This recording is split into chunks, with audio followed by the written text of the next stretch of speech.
আপনারা যুবকরা মুরব্বীরা চিনবেন হয়তোবা পাকিস্তানের একজন টপ ফেমাস স্কলার, তার নাম হচ্ছে মাওলানা তারিক জামিল। কেউ শুনছেন নামটা? পাকিস্তানের একজন টপ ফেমাস স্কলার। আমি আসিফের তো জামা কাপড়ের রং ঢঙের শেষ নাই, সানগ্লাস একরকম, টুপি একরকম, জুব্বার একরকম, ব্লেজার একরকম। আমরা একটু স্টাইলিশ, কোয়ালিফাইড, মডার্ন হওয়ার ট্রাই করি।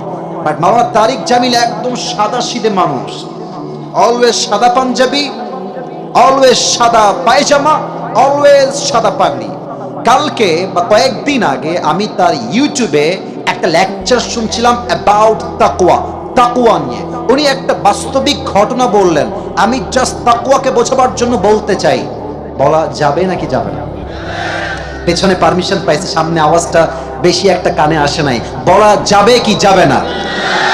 উনি বললেন, যেহেতু উনি পাকিস্তানের মানুষ, তো ওনার কথা কিন্তু উর্দু ভাষায় ছিল। আমি জাস্ট বোঝাবার স্বার্থে মাঝে মাঝে কথাগুলো কোট করার ট্রাই করছি। মাওলানা তারিক জামিল বললেন, একজন যুবক, মুসলমান ইমানদার যুবক, হুজুর টাইপের, তাবলীগ করে সে, তো সে খ্রিস্টানদের মিশনারি যে হসপিটাল থাকে ওখানে ভর্তি হয়েছে রোগের চিকিৎসার জন্য। এবার বলেন তো, খ্রিস্টানদের যে হসপিটালগুলো থাকে ওখানকার নার্স যারা হয়, নার্স তারা কি মুসলমান হয় না খ্রিস্টান হয়? এই তো বুঝে গেছেন, মুসলমান হয় না খ্রিস্টান হয়? খ্রিস্টান হয়। তো যুবকটা প্রায় 7 দিন যাবত মেডিকেলে ভর্তি। 10 দিন যখন হয়ে গেছে, পাকিস্তানের সেই খ্রিস্টান মিশনারি হসপিটালে একজন নার্স এসে যুবককে বলছে, मैं आपसे शादी करना चाहती हूँ, আমি আপনাকে বিয়ে করতে চাই। সে কিন্তু খ্রিস্টান, আর যুবকটাই খ্রিস্টান না মুসলমান? মুসলমান। তো যুবক তো এটা শুনে আকাশ থেকে পড়েছে, মেরে বহন আপ মুঝসে শাদি क्यों करना चाहते हैं, আপনি আমাকে কেন বিয়ে করবেন? আমি হলাম মুসলমান और आप तो एक ईसाई है, आप तो मुस्लिम नहीं है, तो हमारी शादी नहीं हो सकती, ये हलाल नहीं होगा। মেয়েটা বলছে, হালাল হবে কেমনে? तो बोलते हैं अगर आपको ये हलाल करना है तो आपको पहले मुसलमान होना पड़ेगा, আপনাকে আগে মুসলমান হতে হবে, তারপরে এই বিয়েটা জায়েজ হবে। তো মেয়েটা বলছে, আপনাকে বিয়ে করার জন্য আমি মুসলমান হতেও রাজি আছি। আপনার সুবহানাল্লাহ পড়লেন না যে প্রিয় ভাইরা আমার? আরে ভাই সবাই মিলে একবার পড়েন না সুবহানাল্লাহ। এটা মূল মেসেজ নয়, সামনে আমার মূল কথা আছে। তো যুবকটা অবাক হয়ে গেল যে একজন সুন্দরী খ্রিস্টান নারী আমার মতো হুজুরকে কেন বিয়ে করতে চায়। তো উনি বললেন যে बहन जी मुझे एक सवाल है, क्या मैं कर सकता हूँ सवाल? मैं বলল, বলেন কি প্রশ্ন? तो যুবক বলছে, यहाँ पे हजारों लड़के हैं, आप मुझे ही क्यों शादी करना चाहती हैं, আপনি আমাকে কেন বিয়ে করবেন?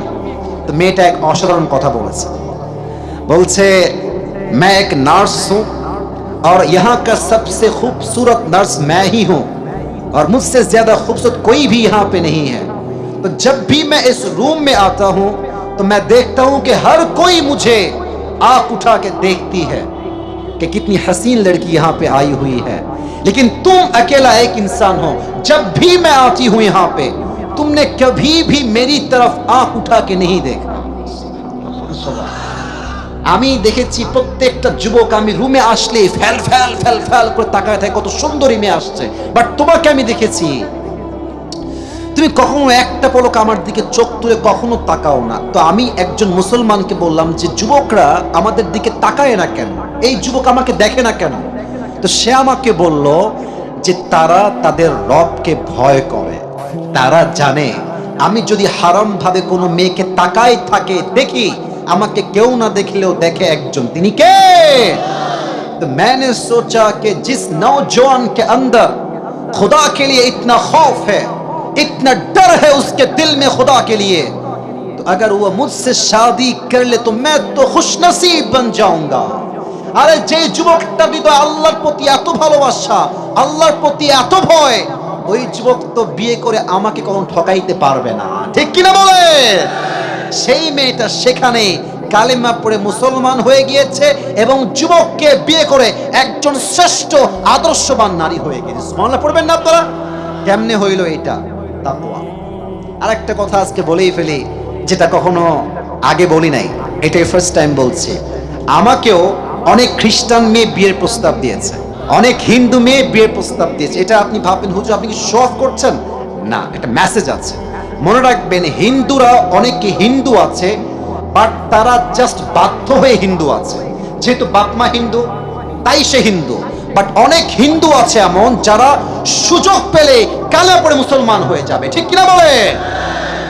তো আমি যারা প্রস্তাব দিয়েছেন, আমি এটা মিডিয়ার সামনে আজকে জীবনের প্রথম বললাম। আমি এটা বললাম এটার জন্য যে দেখেন আপনার আচরণ, আপনার কথা, আপনার কমিউনিকেশন, আপনার চরিত্র এতটা সুন্দর হতে হবে যেন বিধর্মীরা আপনার আচরণ দেখে কালেমা পড়ে মুসলমান হতে আগ্রহী হয়। কথা ঠিক আছে কিনা বলে?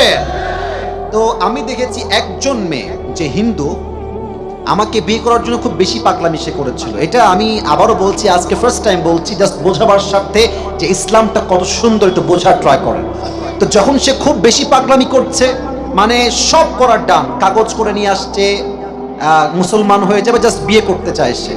তা আমি যে প্রস্তাব নিয়ে আসছে তাকে বললাম ভাই, তাকে একটু বললেন যে সে সব বাদ দিয়ে আসিফ হুজুর কেন বিয়ে করতে চায়, হিন্দু মেয়ে আর কি, খ্রিস্টান না। তো পরে ওই মেয়েটা আবার তাকে বলেছে যে আমার কিছু বিষয় খুব মানে দিলে লেগেছে ইসলামকে নিয়ে। কি বিষয়? মেয়েটা বলেছে যে আসিফ হুজুর যখন ইসলামকে রিপ্রেজেন্ট করে, ইসলাম নিয়ে কথা বলে, আমার কাছে মনে হয় যে জীবনের কোনো কষ্টই কষ্ট নয় যে রব আমার বন্ধু হয়ে যায়। কথা ঠিক আছে কিনা বলে? এক নাম্বার কথা তার হৃদয়ে টাচ লেগেছে। দুই নাম্বার কথা সে এটা বলেছে যে আমরা হিন্দু কালচার ফলো করি, বাট হিন্দুদের অনেক কাজ আমার বুঝে আসে না। যেমন হিন্দুদেরকে খুব ভালো মুসলমান হতে হলে গরুর পেশাব খেতে হয়, এটা তাদের একটা ধর্মের সিস্টেম। ভালো মুসলিম হতে চাইলে গরুর পেশাব খেতে হয়। তো সেই মেয়েটা বলল যে ইসলামে তো এরকম কুরুচিপূর্ণ কোনো কাজ নাই তো নাই, এবং হুজুরদের যে আচরণ, জামা কাপড়, পোশাক, ভাষা, ভদ্রতা, নম্রতা, এটা আমাকে বোঝাতে বাধ্য করেছে যে ইসলাম হচ্ছে পৃথিবীর সবচেয়ে শ্রেষ্ঠ ধর্ম। যুবক ভাইরা ঠিক কিনা বলে? তো পরে আমি কেমনে কি করা যায়, যাদেরকে আমি মানা করেছি, আমি একটা ইস্যুকেই এখানে সামনে এনেছি যে প্রিয় বোন দেখেন, আমার এই মাইন্ডসেট নেই যে আমি আপনাকে আবার নতুন করে ট্রাই করতে পারবো। আমার মনে হয় আপনি আগে মুসলিম হয়ে যান, প্র্যাকটিসিং মুসলিম হওয়ার ট্রাই করেন, নামাজ কালাম শুরু করেন, দিনদার হয়ে যান। আপনি দেখবেন আপনার মতো মেয়েকে বিয়ে করার জন্য হাজার হাজার যুবক লাইন ধরে দাঁড়িয়ে যাবে, ঠিক কিনা বলে? তা আমার উদ্দেশ্য হচ্ছে রবের ভয় থাকতে হবে, আল্লাহর জন্য কাজ করতে হবে, তাকওয়া নিয়ে চলতে হবে, যে আল্লাহর হয়ে যাবে পুরো দুনিয়া তার গোলাম হয়ে যাবে, ঠিক কিনা বলে? আচ্ছা, শেষ একটা হাদিস বলে আমি আমার, যেহেতু আমাকে অলরেডি স্লিপ দিয়েছে হুজুর, টাইম ইজ ভেরি শর্ট, আপনাকে শেষ করতে হবে একটা কাজের মাধ্যমে।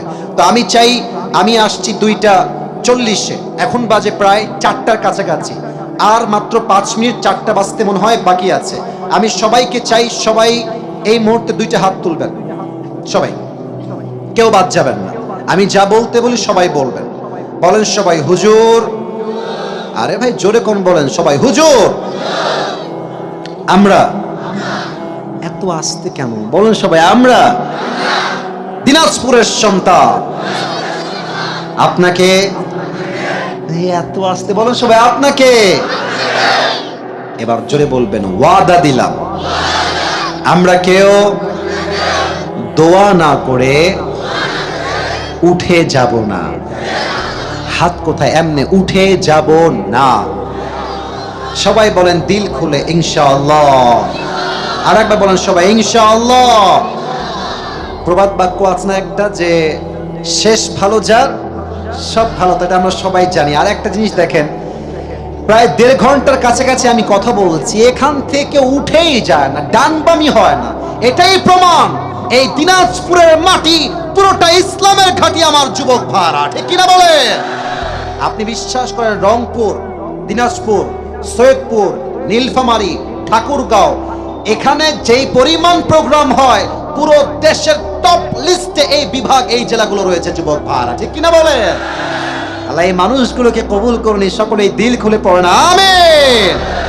আচ্ছা, 2টা মেসেজ দিয়েছিলাম, এক হচ্ছে আল্লাহকে ভয় করার মতো ভয় করো, আর এক হচ্ছে তোমরা প্রকৃতপক্ষের মুসলিম না হয়ে মারা যেও না। এই শেষ একটা মেসেজ কয়েক মিনিট ব্যাখ্যা করব, তারপরে জাস্ট রুমাল কালেকশন হবে, দোয়া হয়ে যাবে, তারপরে নামাজ হবে। সবাই থাকবেন তো ইনশাআল্লাহ? আচ্ছা, এবার আমাকে উত্তর দেন, আমরা সবাই হিন্দু না মুসলমান? ভাই ভাই শেষ কথা, ভাই শেষ টপিক, কথা বলুন সবাই, আমরা হিন্দু না মুসলমান? আমরা খ্রিস্টান না মুসলমান? আরে মিয়া গৌরব নিয়ে বাঘের মতো কোন, আমরা সবাই বৌদ্ধ না মুসলমান? তো আল্লাহ কেন বললেন যে তোমরা মুসলমান না হয়ে কবরে এসো না? আমরা তো মুসলমান, তবু আল্লাহ বললেন তোমরা মুসলমান না হয়ে কবরে এসো না কেন? ব্যাখ্যা আছে। প্রিয় ভাইরা আমার, আমাদের দেশ হচ্ছে বাংলাদেশ। আমরা মুসলমানরা সাম্প্রদায়িক দাঙ্গা লাগাতে চাই না, আমরা সম্প্রীতি নিয়ে থাকতে চাই। আমরা দাঙ্গা নয়, আমরা শান্তিপ্রিয় মুসলমান যুবক ভাইরা, ঠিক কিনা বলে? আমাদের পাশের দেশ ভারত হচ্ছে আমাদের দেশের সবচেয়ে বড় শত্রু দেশ, বলতে আমার লজ্জা লাগছে, এই সত্য কথা যুবক ভাইরা। আর আর আর ভারতের যে সাংবাদিকগুলো নিউজ রিপ্রেজেন্ট করে মিডিয়ার সামনে, তোমরা আমার কথার ভাঁজ বুঝবা, এদেরকে সাংবাদিক মনে হয় কম, হকার মনে হয় বেশি যুবক। আর একটা আছে, বাংলাদেশ আর থাকবে না। আমি অভিমান করেছি, আমি কোনো চিল্লা ফাল্লা করবো না। বেটা তুই বাংলাদেশ থাকবে না, তুই বলার কে রে? তোর বাপের বেটা তুই হয়ে থাকলে বাংলাদেশে একবার আয় না, তোর পিঠের একটা হাড্ডি চামড়া বাকি থাকবে না যুবক ভাইরা আমার। আমরা তো মারামারি চাই না, তাই চুপচাপ থাকি। আর একে দেখলে আমার কেন যেন এই হিজড়া মনে হয়, আর একে দেখলে আমার ফিল হয় যে এই বেটা সাংবাদিক হওয়ার যোগ্য নয়। ঢাকার গুলিস্তানে আন্ডার প্যান্ট বিক্রি করলে বেশি মানাবে দিনাজপুরের ভাই।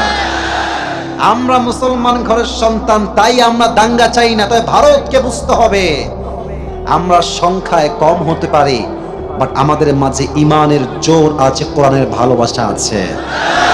পানি যতই নম্র হোক, যতই ঠান্ডা হোক, বাট পানির স্রোত যখন একবার শুরু হয়ে যায়, পানির তর্জন গর্জন স্রোতে আকাশ সমান পাহাড়কেও পানি ভেঙ্গে চুরে দুই টুকরো করে দেয় যুবক ভাইরা আমার। অতএব ভারত যদি ভাবে আমার দেশের 1 ইঞ্চি মাটিকে তারা দখল করবে, স্পষ্ট পয়গাম, আগামীতে কোন স্বৈরাচারের মাধ্যমে যদি আমার দেশের স্বাধীনতা সার্বভৌমত্বে একটা আঘাত করা হয়, এই দিনাজপুরের মাটির থেকে একটা শহীদ আবু সাইদ নয়, হাজার হাজার শহীদ আবু সাইদ মাথায় কাপড়ের কাপড় বেঁধে রাস্তায় জীবন দেওয়ার জন্য, শহীদ হওয়ার জন্য প্রস্তাবে দুই হাত তুলে বলেন সবাই, ঠিক কিনা?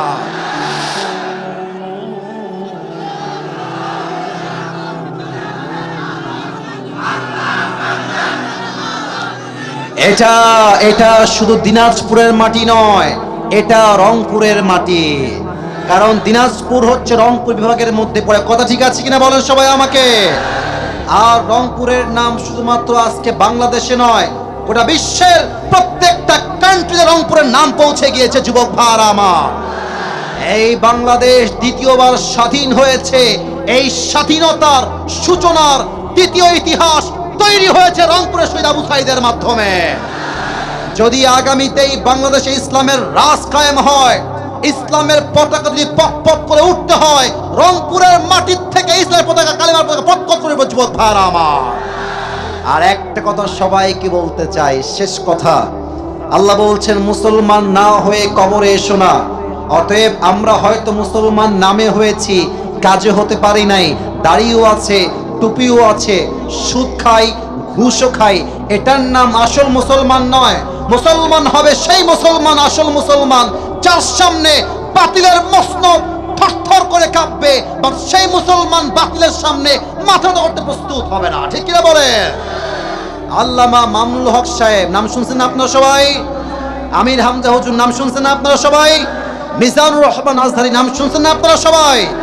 তাদের কাউকে দেশ ছাড়া করে, কাউকে মাতৃভূমির মাটিতে জেলখানায় ভরে তারা ইসলামকে দমন করতে চেয়েছে, বাট 5 আগস্টের পরে স্পষ্ট প্রমাণ হয়ে গিয়েছে যারা ইসলামকে নির্বংশ করতে চায়, আল্লাহ তাদেরকে নির্বংশ করে রেখে দেয় যুবক ভাইরা আমার।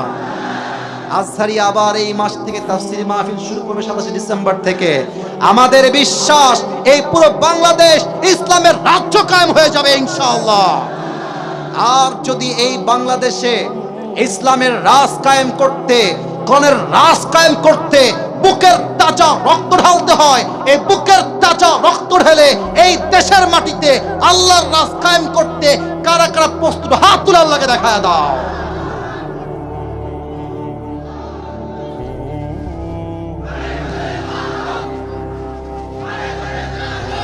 আমার সঙ্গে তাকবীর দেন, লিল্লাহি তাকবীর। আল কোরআনের আলো, আল হাদিসের আলো, কোরআন হাদিস যেখানে, আলেম ওলামা যেখানে,